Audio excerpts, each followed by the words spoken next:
வினோத வாய்ஸ் நேயர்களுக்கு வணக்கம். நான் உங்கள் கிருஷ்ணவேல். இன்னைக்கு நாம இன்று மாலை என்ன பார்க்க போறோம் அப்படின்னா, நாக்பூர் நடந்து கொண்டு இருக்கும் கலவரங்கள். நாக்பூரில் 2 நாட்களுக்கு முன்பு மிகப்பெரிய கலவரங்களை ஏற்படுத்தி கிட்டத்தட்ட 15 போலீஸ்காரர்களே இறந்து போயிட்டாங்க. சில பல இஸ்லாமியர்களும் கொல்லப்பட்டு இருக்கிறார்கள். அதை பற்றிய விரிவான செய்தி, அதன் பின்னணி என்ன அப்படிங்கிறத எல்லாத்தையும் சேர்த்து தான் விரிவாக பார்க்க போகிறோம். நம்ம வீடியோவில் அடிக்கடி நம்ம அப்புறம் நண்பர்களே புத்தகம் வாங்குன்ற போடுறதெல்லாம் நிறைய பேர் கேலி பண்ணுறாங்க. கேலி கிண்டல்லாம் பற்றி நம்ம கவலைப்பட வேண்டிய அவசியம் இல்லை. எத்தனையோ காமெடி பண்ணுறவங்க சேனல்லாம் என்ன பண்ணுறாங்க, என்ன சப்போர்ட் பண்ணணும்னு நினச்சிங்கன்னா நீங்கள் பணம் அனுப்புங்கன்னு கேட்குறாங்க. நம்ம என்ன பணம் அனுப்புங்கன்னு கேட்குறோமா? சேனல் நடத்த பணம் தேவைப்படும். அப்படி தேவைப்படக்கூடிய பணத்தை நீங்கள் புத்தகம் வாங்கினால் உங்களுக்கு புத்தகங்கள் வாங்கிய அந்த புத்தகங்களாகிய அறிவாயுதம் உங்கள் கைக்கு கிடைக்கும். அதன் மூலமாக எங்களுக்கு கிடைக்கக்கூடிய பணத்தை வைத்து நாங்கள் இந்த சேனலை நடத்த முடியும் அப்படின்னு தான் நம்ம சொல்கிறோம். ஸோ புத்தகம் வாங்குங்க அப்படின்னு நான் கேட்பதில் நான் கூச்சப்படவில்லை. அதை பார்ப்பதற்கு நீங்களும் சலிப்படைய வேண்டிய அவசியம் இல்லை. புத்தகம் வாங்க முடியாதவர்கள் லைக் போட்டாலும் சப்போர்ட்டு தான், ஷேர் பண்ணாலும் சப்போர்ட்டு தான், சப்ஸ்கிரைப் பண்ணாலும் சப்போர்ட்டு தான், ஏன் கமெண்ட் போட்டிங்கன்னா கூட சப்போர்ட்டு தான். ஸோ ஏதாவது ஒரு வகையில் உங்கள் ஆதரவை நம்ம சேனலுக்கு கொடுத்துக்கிட்டே இருங்க. அந்த மாதம், அதாவது பிப்ரவரி மாதத்தில் இந்த சாவா அப்படின்ற படத்தை ரிலீஸ் பண்ணாங்க.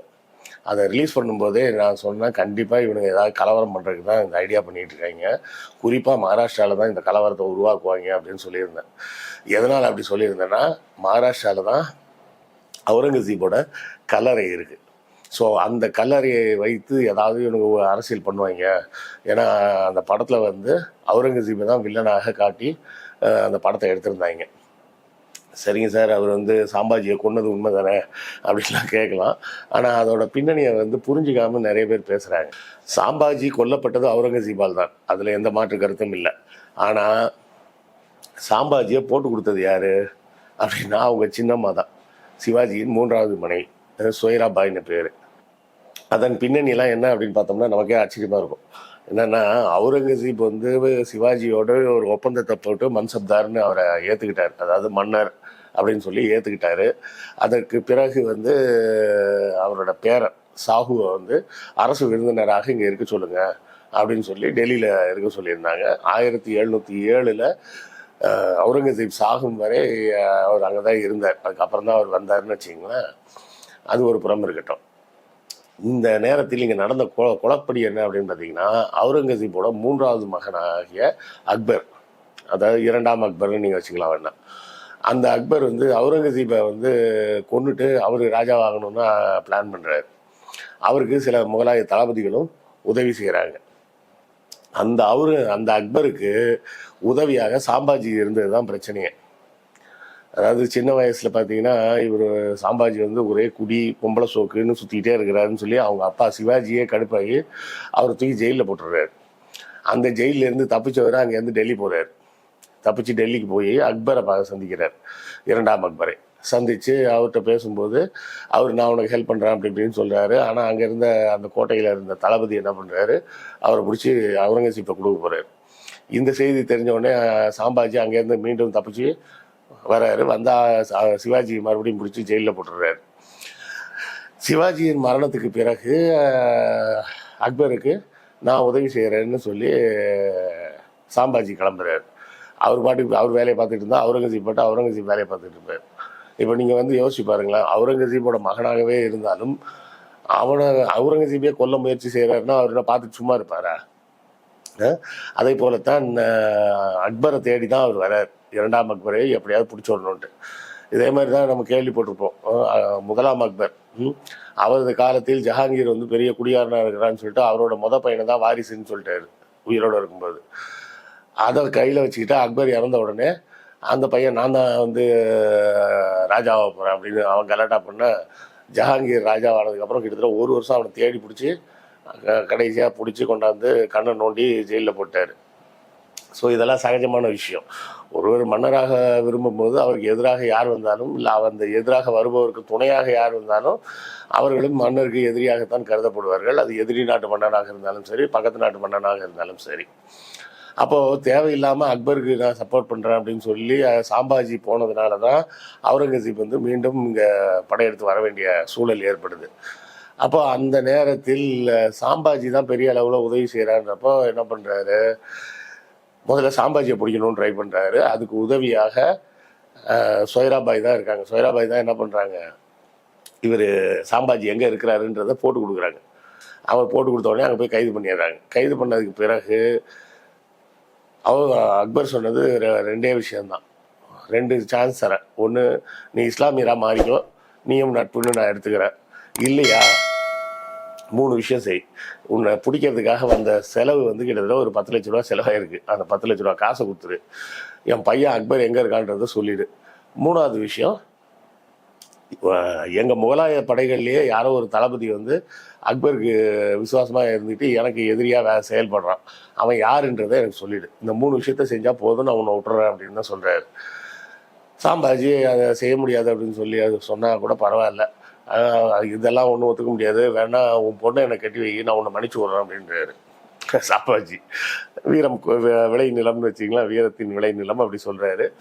அதுக்கு அதன் பிறகு தான் வந்து சாம்பாஜி கொல்லப்படுகிறார். ஸோ சாம்பாஜி கொல்லப்பட்ட பிறகும் மராத்திய சாம்ராஜ்யத்தை அவுரங்கசீப்லாம் எடுத்துக்கல. அவர் வந்து மராட்டியத்தின் மீது படை எடுத்து வந்திருந்தா ஆட்டோமேட்டிக்காக அந்த படையை அவர் தானே எடுத்துருப்பார் அந்த இடங்களை. அவர் அதெல்லாம் எடுக்கலை. இப்போ இந்த போட்டு கொடுத்தாங்களே சொய்ராபாயின்னு, அவங்க என்ன பண்ணுறாங்க, அவங்க பையன் ஒருத்தர் இருக்கிறான் ராஜாராமன், அவனை தூக்கி ராஜாவாக உட்கார வைக்கிறாங்க.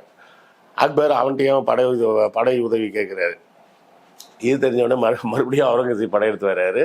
இதை பார்த்தோடனே அந்த 2ஆம் அக்பர் அங்கேருந்து தப்பிச்சு பாரசீகத்துக்கு ஓடி போயிடுறாரு. இப்போ இங்கே ராஜாராமன் என்ன பண்ணுறாருன்னா, அங்கேருந்து கொஞ்சம் கொஞ்சமாக சவுத்துக்கு வந்து கடைசியாக செஞ்சிக்கோட்டையில் வச்சு உடல்நல குறைவின் காரணமாக டிபி நோய் வந்து இறந்து போகிறாரு. அவருக்கு வந்து இந்த பீடி பிடிக்கிற பழக்கம் உண்டு. டிபி நோய் வந்து செத்து போகிறாரு. அவரும் செத்துட்டாருன்னொடனே வேறு வாரிசு இல்லை. சாகு மகாராஜ் டெல்லியில் இருக்கார். இங்கே இருந்த மந்திரிங்க, அந்த பார்ப்பன மந்திரிகள்லாம் சேர்ந்து மராட்டியத்தை ஆட்டையை போட்டுக்கிட்டாங்க. ஆட்டையை போட்டு இந்த இடம் உனக்கு, இந்த இடம் எனக்கு அப்படின்னு சொல்லி எல்லாம் பிரித்து அவங்களே ஆட்சி அப்படின்னு சொல்லி மராத்தா கான்ஃபெடரேட் அப்படின்னு சொல்லி மாற்றிட்டாங்க அதை. ஸோ சிவாஜி கஷ்டப்பட்டு தன் வாழ்நாள் முழுவதும் சேகரித்த ஒரு சாம்ராஜ்யத்தை சிம்பிளாக சிவாஜியோட 2 மகன்களை போட்டு தள்ளிட்டு இவங்க எடுத்துக்கிட்டாங்க. இதுதான் நடந்த வரலாறு. அப்போது இந்த மராட்டிய மக்கள் வந்து கோவப்பட வேண்டியது யார்கிட்ட, இந்த பார்ப்பன பேஷ்வா கிட்ட. ஆனால் அந்த வேலையை செய்யாமல் இது அவுரங்கசீப் மேலே திருப்புறேன்றாங்க. அவுரங்கசீப்புக்கு இதுக்கு என்ன சம்மந்தம் இருக்குது யோசிச்சு பாருங்க. இதெல்லாம் தாண்டி அவுரங்கசீப் எப்பேற்பட்ட மன்னர்னா, மிக மிக மிக சிக்கனமான ஒருத்தர். தன்னுடைய சொந்த உடல் உழைப்பில் அவருக்கு இந்த குரான்லாம் காப்பி எழுதுவாராம். ப்ளஸ் வந்து அந்த குல்லா வந்து கையால் நெய்து கொடுப்பாராம். அதை விற்று வர்ற காசை வச்சு தான் அவர் தன்னுடைய சொந்த செலவுகளை பார்த்துப்பாரு. சாப்பாட்டு செலவு முதற்கொண்டு அரசாங்கத்துலேருந்து எடுக்க மாட்டார் அப்படின்னு சொல்லுவாங்க. ஏன்னா அதுக்கு முன்னாடி இருந்த எல்லாருமே பயங்கர லாவிஷான மன்னர்கள். அக்பர் ஆகட்டும், ஜஹாங்கீர் ஆகட்டும், ஷாஜகான் ஆகட்டும். அக்பராவது வந்து சொந்த செலவுக்கெல்லாம் பண்ணது கிடையாது. ஆனால் ஜஹாங்கீர், ஷாஜகான்லாம் பெரிய குடியாரனுங்க. ஃபுல்லாக தண்ணியை போட வேண்டியது, பல பெண்களை திருமணம் செய்து கொள்வது. சொல்லப்போனால் அவரெல்லாம் இஸ்லாமியர்களாகவே வாழ்ந்ததில்லை. இஸ்லாத்தில் என்ன சொல்லியிருக்கு, 4 பேருக்கு மேலே கல்யாணம் பண்ணக்கூடாதுன்னு சொல்லியிருக்கு. அக்பர் வந்து 36 பேரை கல்யாணம் பண்ணார். அதுதான் இஸ்லாத்துக்கு உட்பட்டதா. இன்னும் சொல்லப்போனால் அவர் கடைசி காலத்தில் இஸ்லாத்தை விட்டு வெளியே போயிட்டார். வெளியே போய் தீன் இலாகின்னு புதுசாக ஒரு மதத்தையே உருவாக்கினார். ஜஹாங்கீர் எடுத்துங்க, ஹராம்னு சொல்லப்பட்ட சரக்கு தான் ஃபுல்லாக அடிச்சுட்டு இருந்தார். முழு நேர குடியாரனாவே தான் இருந்தார் ஜஹாங்கீர். ஷாஜகான் அவரும் அது மாதிரி பல பெண்களை திருமணம் செய்தார். அவரும் ஃபுல்லாக சரக்கை போட்டார். அதன் பிறகு தன் மனைவிக்காக பல லட்சக்கணக்கான ரூபாய்களை செலவு செஞ்சு தாஜ்மஹாலை கட்டினார். இப்படிலாம் பண்ணிகிட்டு இருந்தார். அதனால தான் அவுரங்கசீப் என்ன சொல்லி வச்சுருந்தாருன்னா, நான் இறந்த பிறகு எனது கல்லறைக்கு நீங்கள் செலவு பண்ண வேண்டிய பணம் 15 ரூபாய்க்கு மேலே இருக்கக்கூடாது அப்படின்னு சொல்லியிருந்தார். அவ்வளோதான் சொல்லி 15 ரூபாய்க்குள்ளே அந்த செலவுகளை முடிச்சுக்கிங்க. அதுவும் என்னுடைய பணத்துலேருந்து தான், நீங்கள் நான் சேர்த்து வச்சுருக்கிற பணத்துலேருந்து எடுத்து கொடுங்க, அரசாங்க பணத்தை எடுக்கக்கூடாதுன்னு சொன்னார். அதோடு இல்லாமல் இந்த நாக்பூர் பக்கத்தில் இருக்கக்கூடிய ஒரு சுஃபி துறவியோட தர்காவில் என்னை புதைச்சிருங்க, பெரிய நினைவு சின்னம்லாம் கட்டக்கூடாது அப்படின்னு சொல்லி தன்னுடைய உயிரிலேயே எழுதி வச்சிட்டார் அவர். அதன் பிறகு அவரது மகளும் அவரது மகனாகிய அசம் ஷான் ஒருத்தன் 2 பேரும் சேர்ந்து தான் என்ன பண்ணுறாங்க, இந்த இடத்துல அந்த அவரது கல்லறையை கட்டுறாங்க. அந்த கல்லறை வந்து வெறும் 14 ரூபாய் 25 பைசா, 4 அணாக்கள், 4 அணாவும் 14 ரூபாய் 14,500 கட்டப்பட்டது அந்த காலத்தில் 1707.